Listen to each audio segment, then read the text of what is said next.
जय हिंद, वंदे मातरम। 18 न्यूज़ के लिए मैं किशोर यदुवंशी।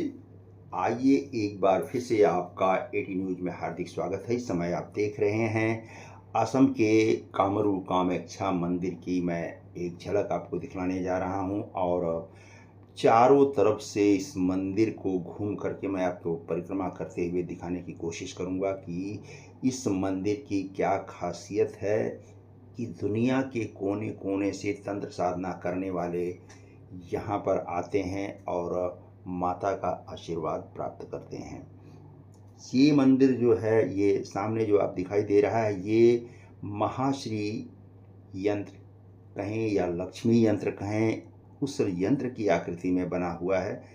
और यही इसकी विशेषता है। यहाँ पर माता रानी का योनि भाग का जो है शक्तिपीठ है, जिसकी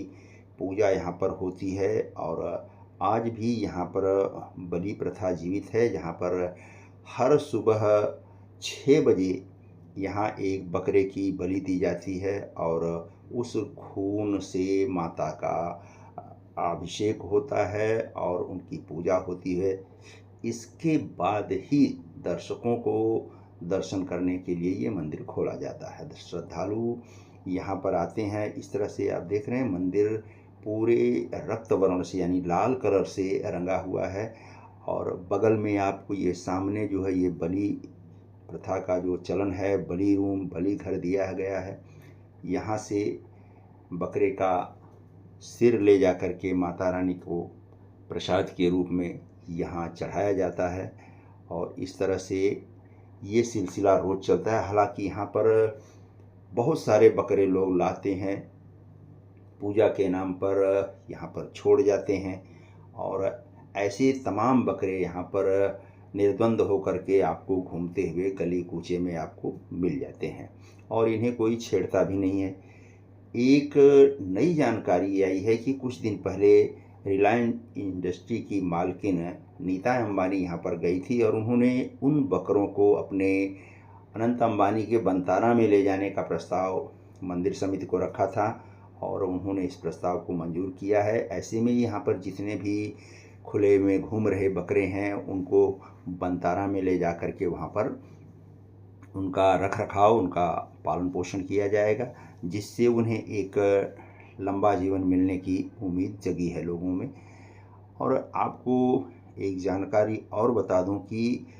इस मंदिर की ये खासियत है कि ये माता सती के जो योनि भाग यहाँ पर गिरा है, 51 शक्तिपीठों में वो सबसे प्रमुख शक्तिपीठ इसीलिए माना जाता है कि ये जो है तंत्र साधना के लिए जितने भी अघोरी, तांत्रिक या सात्विक लोग हैं, सारे लोग अपनी अपनी पद्धति से यहाँ पर साधना करने के लिए दुनिया के कोने कोने से आते हैं। और जब तक कोई तांत्रिक यहाँ आकर के माता का आशीर्वाद नहीं लेता है, उसकी तंत्र साधना अधूरी मानी जाती है। तो ये आप देख रहे हैं श्री यंत्र के आकार में इस मंदिर की स्थापना हुई है, और इसका गर्भगृह आपको ये सामने दिखाई दे रहा है। अब आप देखिए कि आकाश मार्ग से असम का गुवाहाटी शहर कैसा दिखता है।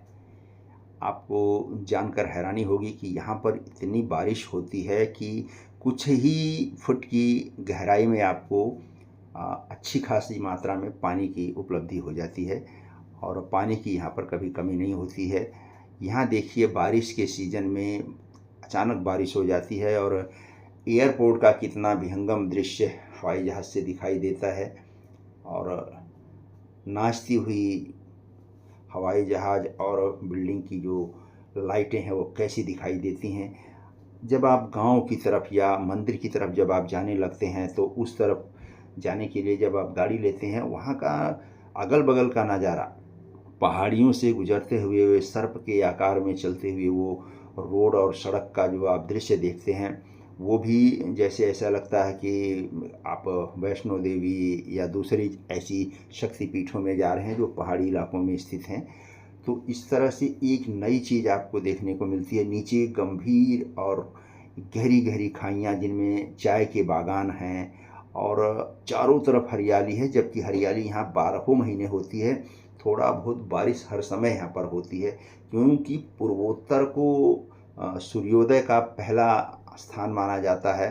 भारत में सूर्य उदय होता है, ऐसे ही पहली किरण इस आसाम के अरुणाचल प्रदेश में पड़ती है, इसलिए उसका नाम ही अरुणाचल इसीलिए पड़ा है। और यहाँ पर बहुत ज़्यादा, इस पहाड़ी इलाके में बहुत ज़्यादा ऊंची इमारतें भी आपको देखने को नहीं मिलेगी। 3 महला, 4 महला या 5 महला ज़्यादा से ज़्यादा, यहाँ पर इतनी ही ऊंची इमारतें यहाँ पर आपको देखने को मिल जाएंगी। अब आप जब आगे बढ़ते हैं तो आपको बारिश का नज़ारा दिखाई देता है, हल्की सी बारिश, और एकदम पहाड़ी पर ज़मीन पर रेंगते हुए आपको बादल दिखाई देते हैं, जो आपको ऐसा लगता है कि आप खुले आसमान में बादलों के बीच में सैर कर रहे हैं। तो दुनिया भर में आसाम की जो बागान है वो चाय के लिए प्रसिद्ध है, और ये चाय ऐसी होती है कि देश दुनिया के कोने कोने में जाती है। सुबह जब आप सो कर के उठते हैं तो आपके होठों की पहली जो है मुस्कान असम के चाय से होती है। आपके होठ उसका स्वागत करते हैं, उसे चूमते हैं। तो ये है, जैसे ऐसा लगता है कि ये किसी आम तीर्थ स्थान का बाजार ही दिखाई दे रहा है। जब आप थोड़ा और आगे बढ़ते हैं तो आपको औरों की तरह, जैसे एक मैदानी इलाके की तरह, कहीं कहीं मैदानी है, कहीं सामने पहाड़ी है, आपको ये खेतों का नज़ारा लगभग समान दिखाई देता है। इसके बाद जब आप चाय बागान में जाते हैं तो देखिए, चाय बागान इतने अच्छे, इतने खूबसूरत, यहाँ हमेशा पानी की इतनी मात्रा है, इतनी प्रचुर मात्रा है कि इसीलिए चाय बागानों को यहाँ पर उपलब्ध किया गया है कि चाय बागान के लिए पानी की उपलब्धता होनी चाहिए, ठंडा मौसम होना चाहिए, और बहुत ज़्यादा बर्फ़बारी और इस तरह का जो नहीं होता है। तो ये इस तरह से एक मिश्रित मौसम के लिए चाय जो है बहुत अच्छी होती है, और मिश्रित मौसम होने की वजह से यहाँ पर चाय की अनुकूलता ज़्यादा है, जिससे यहाँ पर बड़े बड़े उद्योगपतियों ने, बड़ी बड़ी कंपनियों ने अपने खुद के फार्म हाउस और चाय बागान जो है बना करके रखे हैं। इसे देखने के लिए दर्शक भी आते हैं, वहाँ के स्थानीय लोग जो हैं उन्हें दिखा करके इस तरह से लेके जाते हैं, और वहाँ का देखने के बाद आपको मालूम पड़ता है कि हाँ, ये चाय बागान है और किस तरह से ये प्रोसेस होती है, और किस तरह से हमारे किचन तक वो चाय पहुंचती है। इससे जब आप थोड़ा सा आगे आते हैं तो आपको आज दुनिया भर में फेमस हो चुका है असम का गुवाहाटी एयरपोर्ट। गुवाहाटी एयरपोर्ट का अभी कुछ ही दिन पहले प्रधानमंत्री नरेंद्र मोदी जी ने उसका उद्घाटन किया है, और उसकी विशेष चर्चा इसलिए हो रही है कि ये टोटल एयरपोर्ट जो है बाम्बू से बनाया गया है, यानी बांस से बनाया गया। असम के जितने भी फर्नीचर से लेकर के बहुत सारी ऐसी चीज़ें होती हैं, घरेलू उद्योग ऐसा है कि वहाँ पर बांस के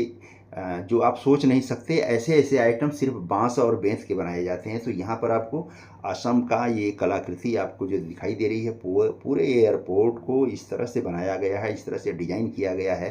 कि आपको एक ऐसा आभास लगता है कि हम जैसे किसी राजमहल में खड़े हैं और कोई बहुत बड़ा किला है, और इस तरह का इसका पूरा माहौल जो बना है तो पूरी तरह से पर्यावरण अनुकूल है। और इसी काम के लिए असम सरकार ने और प्रधानमंत्री ने असम सरकार को इस सराहनीय कार्य के लिए उन्हें पुरस्कृत भी किया है। और इन सब चीज़ों की इतनी तारीफ़ हुई है, इतनी पब्लिसिटी हुई है कि दूर दूर से लोग, दुनिया भर के लोग एक तो माता रानी के दर्शन करने आते हैं, और दूसरा इस एयरपोर्ट को देखने के बाद उसकी दूर दूर तक चर्चा हुई, क्योंकि अभी ये एयरपोर्ट एक प्रदर्शन के तौर पर देखा जा रहा है।